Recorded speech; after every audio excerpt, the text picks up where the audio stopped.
Respira. Já começamos, não, né? Tá rolando? E tá fluindo super bem, assim, acho que foi mais fácil do que eu imaginava. Assim.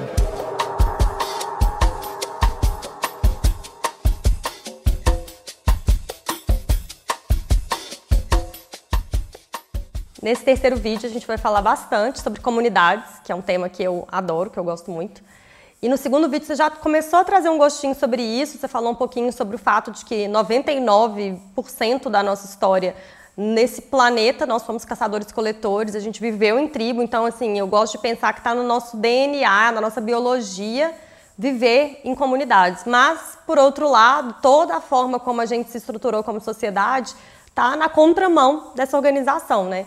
E quando você fala de aprendizagem autodirigida, dentro de comunidades, eu acho que é legal trazer um pouco desse seu olhar, né? Por que você chegou em comunidades? Por que comunidades são tão importantes para a aprendizagem? O ser humano é um ser gregário. A gente se organiza em comunidades. Talvez a gente pode não perceber isso porque a gente está numa sociedade ultra individualizada. Mas a gente se organiza dessa forma. Nesse sentido, não é diferente com o aprendizado.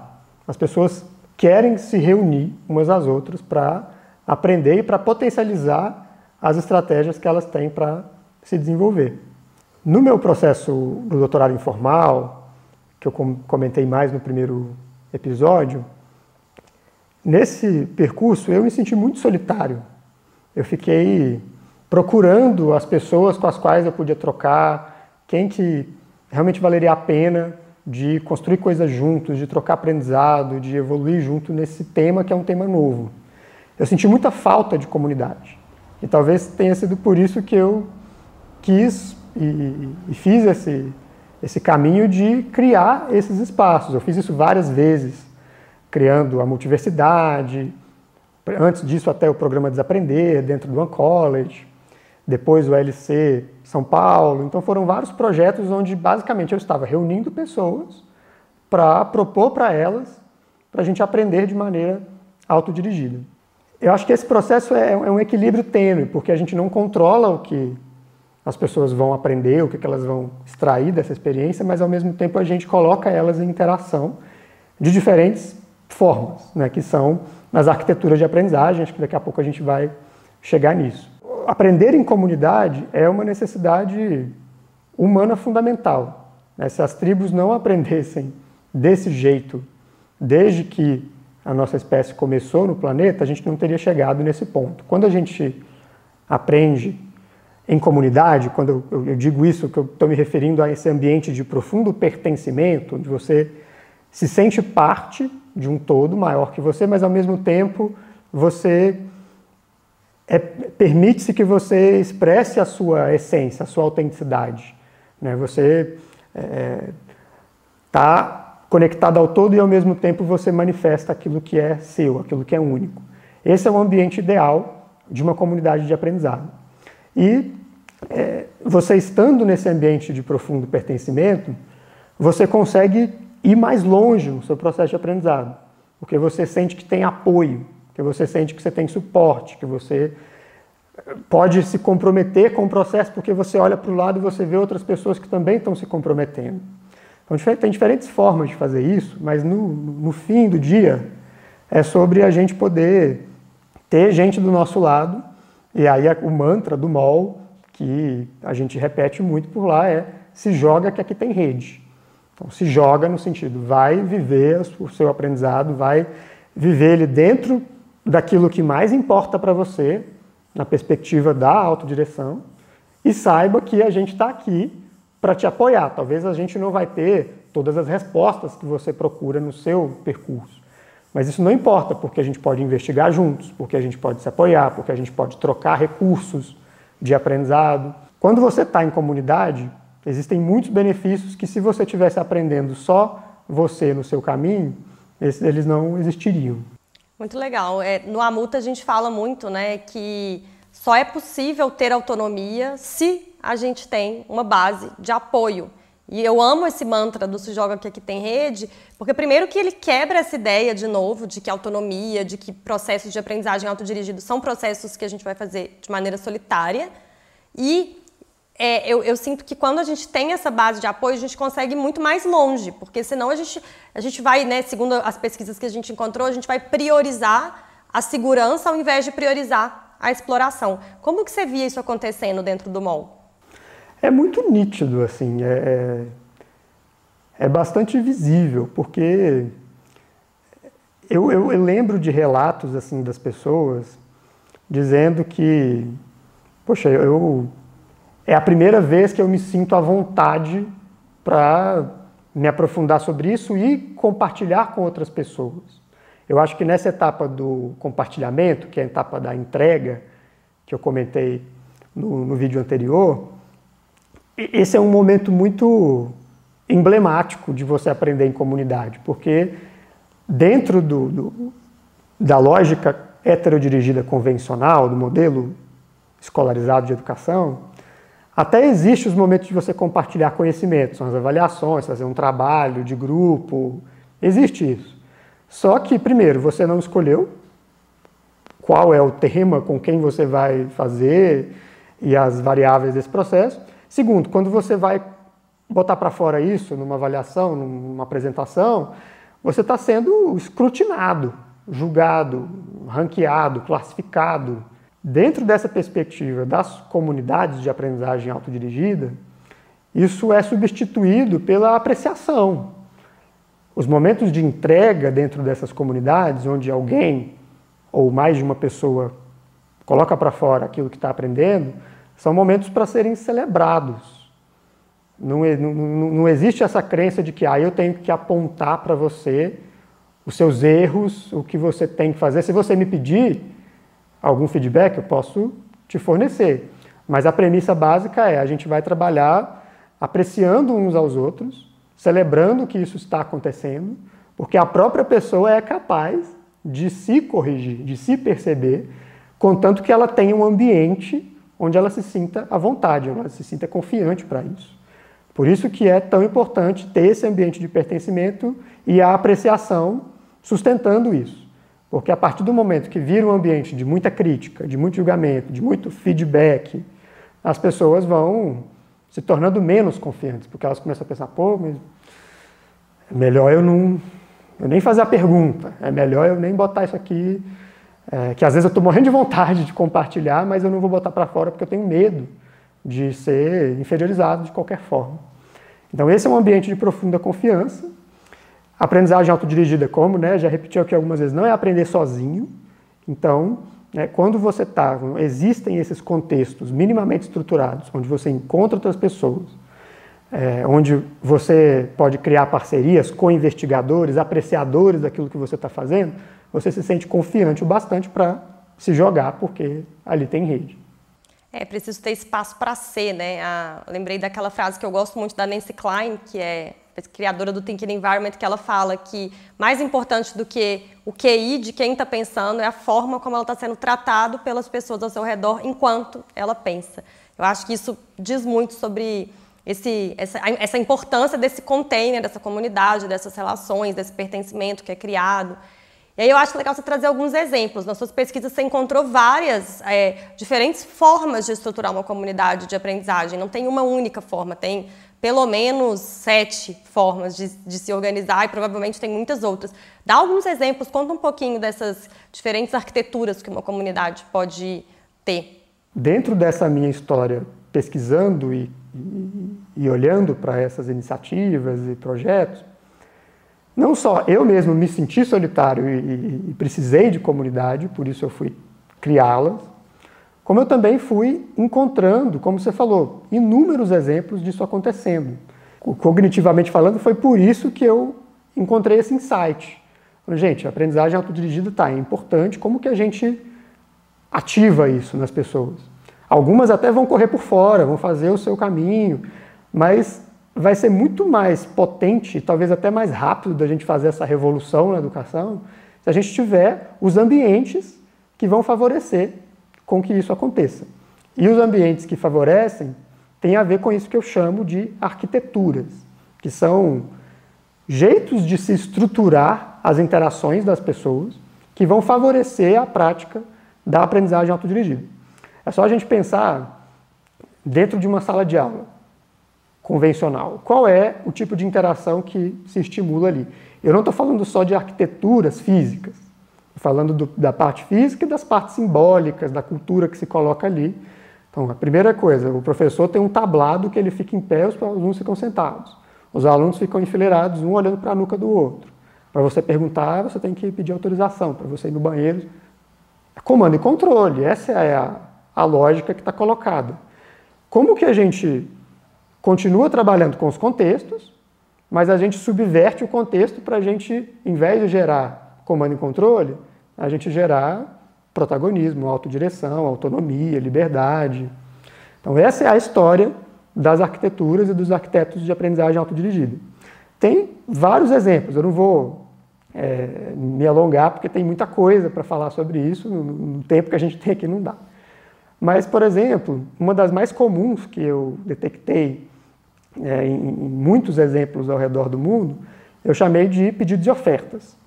Então é uma coisa muito simples, onde existe algum tipo de dispositivo físico ou digital que organiza os pedidos e as ofertas das pessoas entre si. Então eu posso oferecer, eu entendo que eu gostaria de compartilhar alguma coisa sobre aprendizagem autodirigida. Eu coloco lá no quadro. Outra pessoa pode compartilhar sobre feminismo negro. Outra pessoa sobre o assunto tal. E eu também posso pedir coisas. Eu gostaria de aprender mais sobre Hatha Yoga. Não sei. E isso vai sendo organizado numa agenda, e essa agenda é vivida pelas pessoas dentro de um recorte de tempo específico. Pode ser algumas horas, até continuamente ao longo de vários anos, que é justamente o que os ALCs fazem. A ALC é uma rede internacional de centros de aprendizagem ágil. Então, eles se organizam exatamente dessa forma, é um dos aspectos centrais do que eles fazem. Então, pedidos e ofertas é um exemplo de arquitetura. Jornadas, como a gente falou no segundo vídeo, né, onde você tem exploração, sprints, entrega, cada pessoa tem a sua jornada, mas você encontra na comunidade o apoio para você ir mais longe no seu processo. É um outro exemplo. Então, tem muitas formas diferentes que as pessoas fazem isso ao redor do mundo. Alguns desses projetos são formais, outros não, outros são informais. Alguns acontecem dentro de organizações, outros dentro de escolas, outros universidades. Então, essas arquiteturas elas transpassam os ambientes institucionais. Assim, elas podem ser utilizadas em qualquer ambiente. E cada pessoa, cada grupo vai dar a sua carinha para elas. Né? Vão ter manifestações diferentes a partir do que faz sentido para cada grupo. Mas existe uma essência em comum. Eu acho que é legal a gente perceber que existe essa essência, porque aí os arquitetos, né, essas pessoas que são profissionais de criar esses espaços, eles têm ali uma matéria-prima, né, ou então ferramentas básicas para fazer isso.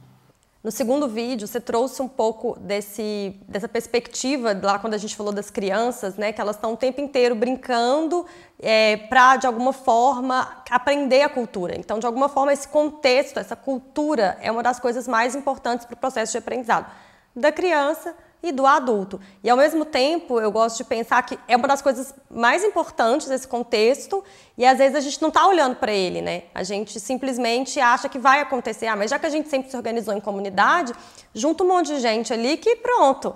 Mas o papel dos arquitetos, né, são essas pessoas que, de alguma forma, estão pensando. Eu gosto de pensar que, assim como no design de conexões, os arquitetos de aprendizagem, eles estão olhando para esses detalhes que ninguém está vendo, mas que, de alguma forma, vão impulsionar todo o resto. Assim. Que papel é esse do arquiteto de aprendizagem e como que ele é, de alguma forma, uma subversão do papel do educador, assim, que eu acho muito legal de repensar esse papel mesmo.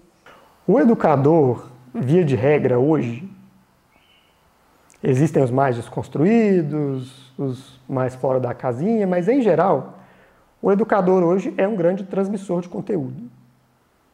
Ele repassa a informação. Faz isso de várias formas, prioritariamente ele está ali dando aula. O papel central do educador é dar aula. Nesse caso, e para mim faz super sentido pensar que o arquiteto de aprendizagem autodirigida é uma atualização do educador para um novo contexto que a gente está enfrentando, ele dá um passo para trás.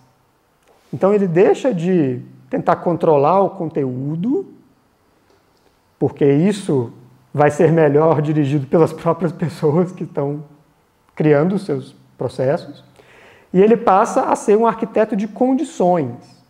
O ponto principal do arquiteto de aprendizagem é garantir condições ótimas para as pessoas buscarem o próprio aprendizado, seja individualmente, seja socialmente, entre si.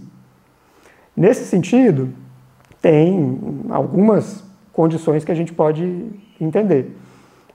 Eu comentei aqui agora há pouco sobre apreciação, por exemplo. Manter um ambiente altamente apreciativo, porque isso faz com que as pessoas pensem melhor, como a Nancy Kline propõe, e vai fazer com que elas desenvolvam aquilo que elas querem de uma forma mais otimizada. Outra coisa é que é muito provável, se não houver pessoas que estão pensando essa estruturação, esses contextos, da gente cair nas velhas crenças escolarizantes. Porque a cultura tende a ser inercial. Ela continua na direção que ela já está. Ela se perpetua. Inclusive, as partes que a gente não gosta tanto dela. Então, o modelo escolarizado, para ele ser ressignificado e reconstruído, não vai ser deixando as pessoas simplesmente fazerem qualquer coisa. E a gente precisa dos arquitetos, precisa dessas pessoas que vão pensar esses espaços e vão garantir essas condições para que as pessoas possam aprender umas com as outras, sim, mas de uma nova forma, né, de uma forma especialmente entre si. Né? O educador convencional ele está com uma viseira na cara, ele está transmitindo unilateralmente conhecimento. E o arquiteto de aprendizagem autodirigida, ele dá um passinho para trás e cria esse container, né? Acho que a gente gosta dessa palavra, esse contexto ótimo, onde as pessoas vão aprender entre si, vão se apoiar, vão se escutar, vão criar comunidades juntas, para cada uma ir o mais longe que puder na sua jornada. Vamos então trazer alguns exemplos de coisas que essa arquitetura faz, que esse arquiteto faz, que podem ajudar de alguma forma a favorecer esse container, a favorecer esse contexto, especificamente para aprendizagem autodirigida? Tem uma coisa que a gente faz no MOL, e que desde o início assim, foi muito legal de perceber como as pessoas se sentiam, que eu batizei de portal. O portal ele é quase uma outra arquitetura junto com aquelas que eu mapeei inicialmente, mas a característica central dele é ser uma estrutura, uma oportunidade, um convite, né? A gente estava falando de convite antes, para que as pessoas compartilhem conhecimento das suas jornadas e aprendizados autodirigidos. É uma primeira coisa, é um convite, não tem nada a ver com avaliação, você tem que provar alguma coisa para alguém. Não, você não precisa provar nada. Você, se quiser, tem uma inscrição ali, pode ser um formulário, onde as pessoas da comunidade vêm, pô, eu quero. Vai acontecer daqui a X tempo, geralmente eu faço de 2 a 2 meses, 3 a 3 meses, né, para serem jornadas um pouco menores. E aí se inscreve quem quer. Dentro desse período, dessa janela de oportunidade que é o portal, às vezes dura um dia, às vezes dura uma semana com vários encontros, tem diferentes formatos, a gente gera um grande ponto de encontro, de celebração da comunidade para as pessoas poderem apresentar aquilo que elas descobriram. E aí cada pessoa pode estar investigando sobre um tema diferente. A gente convida pessoas externas também, fora da comunidade, as pessoas podem convidar família, colegas, é como se fosse um trabalho de conclusão de curso, mas dentro daquilo que você realmente quer aprender e de maneira autodirigida. Então o portal funciona muito bem, assim, e é legal porque compartilhar o que você aprendeu é um atalho que puxa todo o resto da cadeia da jornada de aprendizagem autodirigida. Porque quando você sabe que você vai compartilhar, você se prepara melhor. Você não quer fazer feio, né? Você quer que aquilo seja uma experiência legal não só para você, como para outras pessoas que estão ali te prestigiando.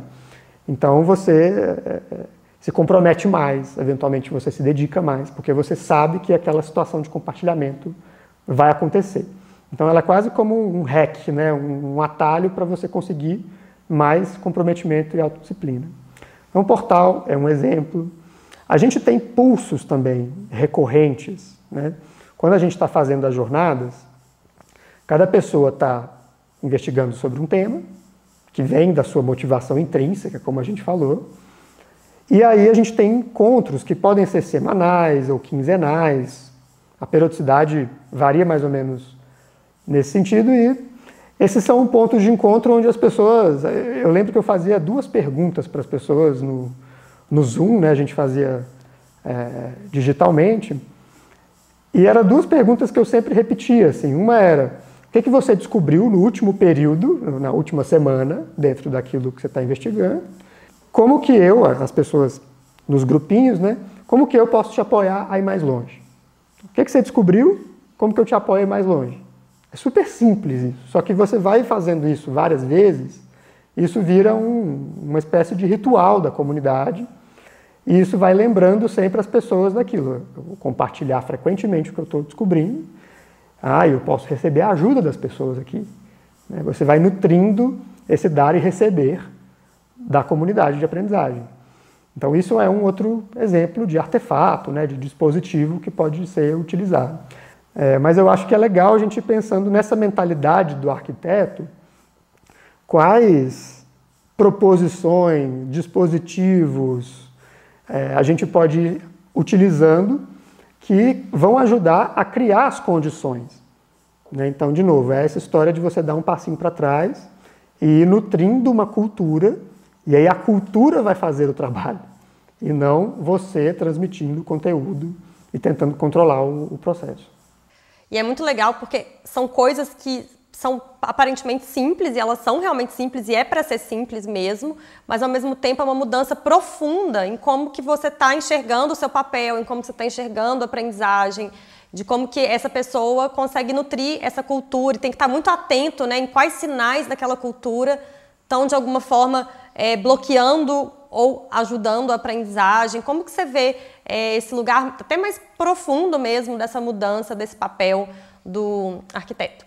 Eu vejo que esse papel ele é bastante dinâmico, assim, e é difícil encaixotar ele. Acho que é prejudicial a gente encaixotar ele, porque isso é mais do mesmo da educação escolarizada. Eu estou ali para dar aula, eu estou ali para passar o conteúdo. Eu lembro da minha família de professoras, e existe uma irritação do professor e da escola, da instituição educacional tradicional, quando está acabando o ano letivo e não foi passado ainda todo o conteúdo da apostila. Então os alunos vão ficar atrasados, a apostila não está no final ainda. Então você sai desse lugar de preocupação com o processo do outro, porque o processo do outro é do outro, e você dá esse passinho para trás. Esse papel, ele é muito fluido. Às vezes, você vai ser convidado ali, você vai ser requisitado pelos aprendizes, pelas pessoas da comunidade, a exercer um papel de tutoria, por exemplo. Tutoria, nessa concepção, é um apoio mais personalizado, 1 a 1. Você vai conversar, você pode ter conversas periódicas com cada aprendiz, no sentido de entender onde ele está no processo dele, o que ele está descobrindo, o que ele está com dificuldade, e se você pode apoiá-lo a acessar alguma oportunidade, você pode apoiá-lo com escuta qualificada, generativa. Às vezes tudo que a pessoa precisa é ser escutada naquilo que ela está descobrindo. Às vezes você não precisa dizer para ela o que fazer, na maioria das vezes não. E eventualmente sim, você pode, como tutor ou como arquiteto, dar sugestões de caminhos. Isso não é errado, mas é interessante você perceber que momentos onde isso realmente está sendo pedido, onde isso realmente vai fazer uma diferença positiva. Porque se você fica sugerindo toda hora, se você fica tentando, ainda que não controlar, mas você fica tentando cercear e direcionar o processo, ainda assim a pessoa não vai conseguir desenvolver essa musculatura autodirigida. Para ela desenvolver isso, ela precisa ter, como a gente gosta, né, da frase do Tarek, ela precisa ter um direito de cair. Ela tem que ter o direito de se espatifar no chão eventualmente para ela entender como que o processo dela está se desenvolvendo. E a gente não pode retirar dela esse direito. Isso é o descobrir por si mesmo. E a partir dessa mentalidade é que a gente cria os espaços e apoia as pessoas. Então, tutoria é um exemplo. Você pode, como arquiteto, ter um papel de construtor de conexões na comunidade, porque quanto mais a comunidade tiver com conexões capilarizadas, as pessoas sabendo o que umas e outras estão fazendo, estão aprendendo, os interesses que cada uma tem, as habilidades que cada uma tem e pode eventualmente oferecer para a comunidade.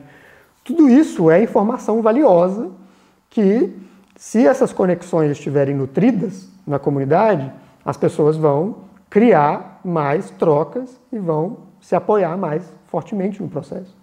Mas se elas não souberem, se elas não tiverem confiantes nessa conexão com o outro, se elas não conseguirem passar de um nível de intimidade um com o outro para além de uma conversa de elevador, se elas não conseguirem ficar amigas, no fim das contas, elas não vão conseguir acessar essas oportunidades. Elas não vão conseguir se apoiar, porque entende que quanto mais conectado é o tecido de uma comunidade, mais aprendizagem as pessoas vão tender a ter umas com as outras. Então tem vários papéis diferentes e eu vejo que tem essa dinamicidade, né? Não dá para você ser só o escutador, só o construtor de conexões, só o tutor, só... Você vai entendendo a cada momento, com cada pessoa, com cada situação que a comunidade propõe, aquilo que vai fazendo mais sentido. E aí é importante você ter essa versatilidade de ferramentas para conseguir fazer isso bem feito. 3 coisas que me vieram aqui. A primeira é uma coisa que é a importância do seu cuidado não ser colonizatório, da sua tentativa de favorecer a autonomia não ser abandono. Uma segunda coisa que me veio muito forte também, e aí eu queria te ouvir um pouquinho mais sobre isso, é que a gente vê que muitas empresas têm muito essa demanda de tem muito conhecimento nas nossas redes informais. E tem mesmo. Mas muitas vezes as empresas elas dão uma desorientadinha, assim, como é que a gente faz então essa gestão dessa informação? Como é que a gente organiza isso? Tem tanto conhecimento aqui. E aí, quando a gente percebe que as relações estão fluidas, como você trouxe, essas redes, ela flui de uma outra maneira. Mas muitas vezes a estratégia que as empresas levam é vamos fazer a gestão, então, disso.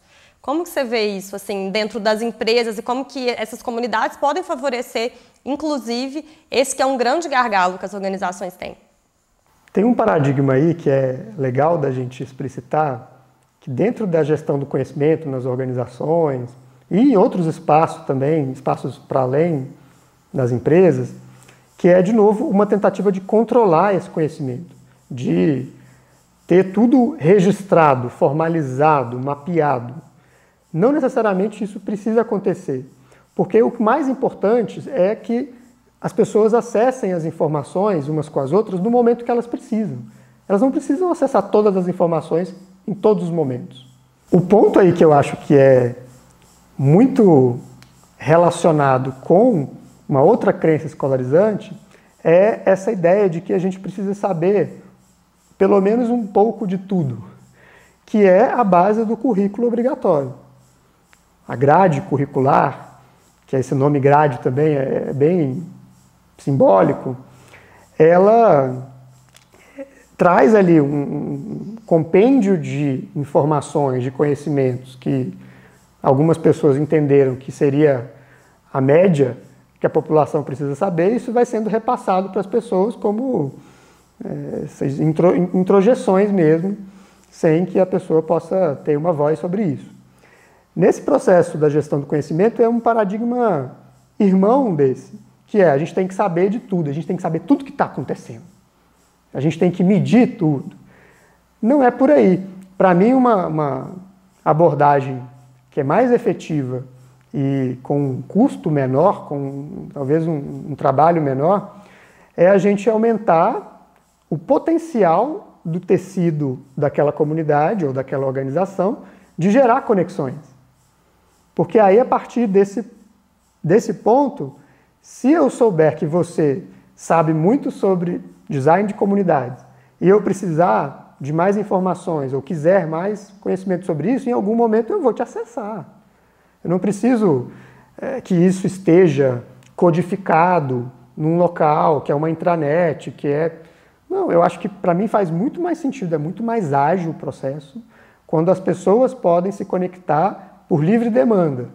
E isso é o trabalho do arquiteto de aprendizagem também, do design de conexões, nesse sentido de alimentar o tecido comunitário com encontros, com oportunidades, com convites para conexão, para além do óbvio.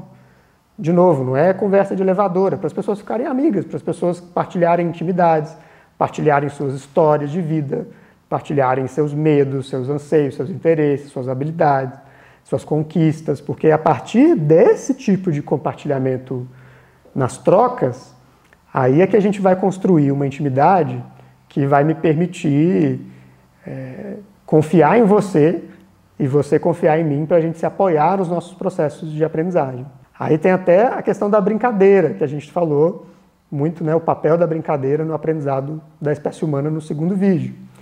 Também é um papel aí do arquiteto abrir espaço para o brincar. O brincar do adulto não precisa ser necessariamente o brincar da criança, mas é abrir espaço para humor, para improviso, para a gente trocar ideia informal, para a gente cozinhar junto, para a gente criar coisa junto, para a gente passar perrengue junto, porque isso é o tipo de interação que vai fazendo com que a gente fique amigo, como diz o Cláudio Tebas. Quando a gente brinca, a gente fica amigo.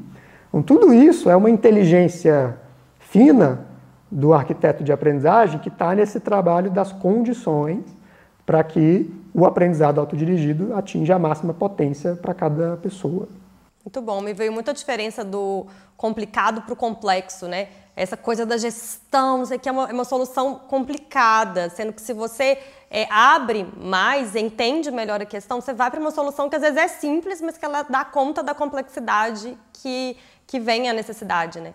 E eu falei que eram 3 coisas que eu queria puxar, e a terceira que você falou muito desse papel do arquiteto como um papel que ele é um papel que respeita essa emergência, né? O que está pedindo o sistema onde ele está inserido. E eu lembro de uma história que eu gosto muito, que você contou uma vez, eu queria que você contasse ela, aquela história de um professor que estava dando uma aula e aí tinha acabado de acontecer uma chacina.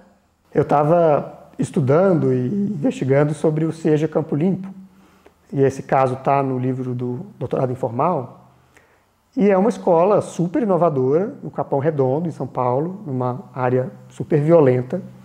É uma escola de educação de jovens e adultos, então tem pessoas adultas de várias idades diferentes estudando lá. Eles têm uma pedagogia que flerta com a autodireção em alguns momentos, mas que não é 100% autodirigida. Isso ficou muito nítido para mim quando eu estava acompanhando a aula de 2 professores, eles têm professores que dão aula em dupla lá. E aí os professores estavam explicando sobre conceitos de física, foguete, mecânica, aceleração, aquela história toda. E eu olhando assim, né, a interação, eu estava meio no canto da sala, eu olhava o professor, eu olhava para os alunos com aquela cara típica de aluno na educação tradicional, que é de pouco interesse, meio blasé, assim.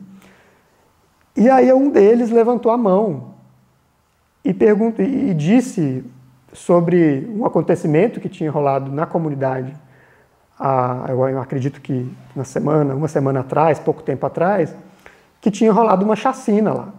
E muitas pessoas, inclusive acho que algumas pessoas que ele conhecia, morreram, e que tinha a ver com o tráfico de drogas e tudo mais. Quando ele falou isso, ele soltou esse comentário assim meio no ar, perguntou ao professor, você está sabendo que isso rolou?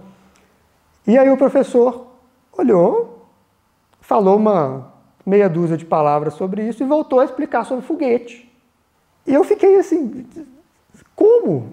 Porque, para mim, esse é um exemplo muito claro de uma situação onde aquele educador não enxergou o contexto, não enxergou aquele outro ser humano que estava ali. Porque a gente falou no outro vídeo sobre o imenso potencial de você aprender estranhando a sua realidade. Então, uma geladeira não é só uma geladeira, é a infinidade de perguntas que você pode desdobrar a partir de uma geladeira. Então, olha isso. Esse caso de uma chacina que aconteceu na comunidade onde essas pessoas moram, isso serve para você puxar infinitas perguntas, questionamentos, para as pessoas poderem desdobrar dali projetos de aprendizagem, né, se elas tiverem esse interesse. E isso foi completamente negligenciado. Eu admiro muito o Seja Campo Limpo, acho que eles fazem coisas incríveis que eu relato no livro, mas nesse momento me deu essa sensação de, poxa, nessa situação acho que não houve esse ver o outro, que é também, faz parte do papel do arquiteto de aprendizagem autodirigida.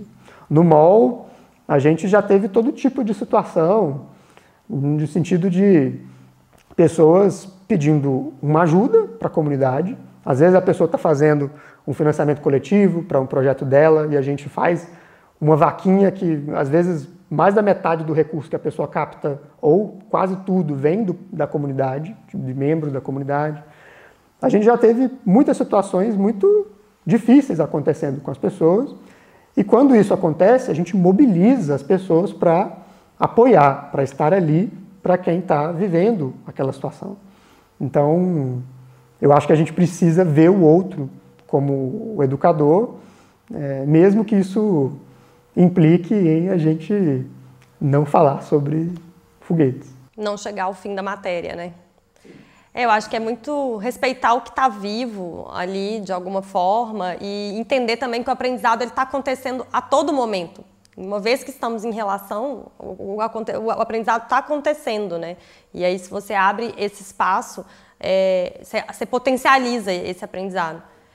E aí eu queria linkar agora, para fechar, que a gente começou essa série de vídeos com você falando sobre a importância da gente fazer uma revolução na educação. E de alguma forma, uma revolução precisa dos seus revolucionários, né? Então, qual que é o chamado que você está fazendo para as pessoas? A gente precisa de mais arquitetos de aprendizagem autodirigida.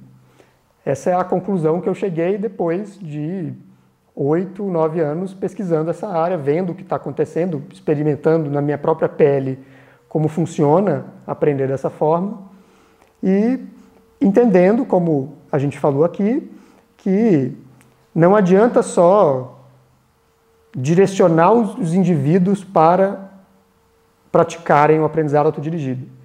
A gente precisa de contextos onde as pessoas se reúnam e a cada interação nesses contextos, nessas comunidades, reforça-se o papel do aprendizado autodirigido na vida de cada um. Quando você tem um contexto, o ambiente está trabalhando a favor daquilo que você quer reforçar, daquilo que você quer implementar, você não precisa, não faz sentido você doutrinar as pessoas, você trabalhar a partir dessa ótica. Você cria ambientes onde as pessoas vão praticar isso porque faz sentido para elas. Então, esse é o chamado que eu faço. Eu acho que a gente precisa de ter mais arquitetos, pessoas com experiência, com horas de voo, com conhecimento sobre tudo o que a gente está falando aqui, especialmente essa ideia de que o educador, o papel dessa pessoa não é transmitir conteúdo, é dar um passo para trás e entender sob quais condições a aprendizagem humana floresce. E a aprendizagem humana é a aprendizagem autodirigida. A partir disso, como que eu vou brincar com as engrenagens, vou mexer aqui alguns pauzinhos e vou ajudar a criar essa cultura, esse caldo, onde as pessoas interagindo vão fazer isso acontecer. E a gente precisa de mais, porque não tem gente que tem esse conhecimento hoje em dia.